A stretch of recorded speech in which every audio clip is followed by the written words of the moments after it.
Hi, Ben. Howdy. So unconscious bias is a concept well documented in psychological studies, which is basically that people associate negative things with people of color and positive things with whites. So if that is true, given that that is true, how does white privilege not exist?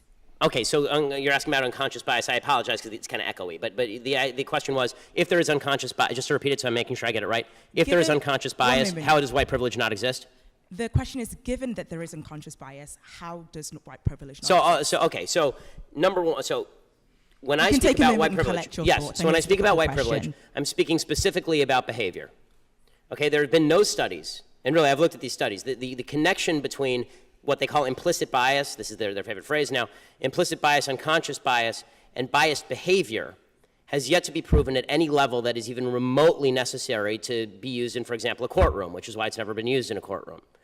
It is also true that there is no way, there really isn't, there's been no proven way to alleviate what they call unconscious bias, which means that we're ghost hunting. So what I would suggest is that if there is unconscious bias, and I'll acknowledge the possibility or the reality of unconscious bias, if there is, then I need you to I don't care about what's in people's heads so much as what they do. So if you point me to a racist behavior, don't worry, I'll let you respond. If you point me to a racist behavior, I'm happy to stand alongside you and protest it. What I can't do is protest about things in people's head that I don't know about because I'm not a mind reader.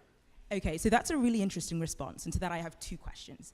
Firstly, what I've heard you say that this is something that, the way people think doesn't affect their behavior. So that's the first thing you've said. So I'm really curious if you can kind of give me another example of a thought that somebody has which doesn't affect their behavior. Like, do people who, support Trump not vote for him? Like, I'm very curious about that. Yes. And secondly, so the second thing that I want to ask is that if it's something it's hard to fix, does it mean we shouldn't do anything about it? Because you said, I don't know if we can change how people think. Does that mean we shouldn't try? I mean, first of all, not a great impression. But beyond that, my voice isn't that low. But beyond that, as far as the first question, which is, do people have thoughts that don't manifest in behavior? Yes, all the time. For instance? For instance, every thought that you have about walking up here and strangling me right now. I assume like we have thoughts all the time that don't manifest in behavior, and this is true every single day. We consider thoughts that cross our minds. The problem with unconscious bias is the idea is you don't even know that you're having the thought, right? So how can you stop it if you don't even know that you're having it? But then we should be able to gauge the unconscious bias and its impact on behavior. That's why it's unconscious bias as opposed to conscious bias.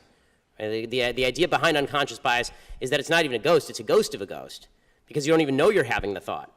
So people, the whole idea behind diversity training is the idea that you can retrain people to stop their chain of thought in order so that it doesn't manifest in behavior. I don't think that every thought manifests in behavior. If it did, then every time a man saw a good-looking woman walk down the street, a straight man saw a good-looking woman down the street, we'd have a real mess on our hands.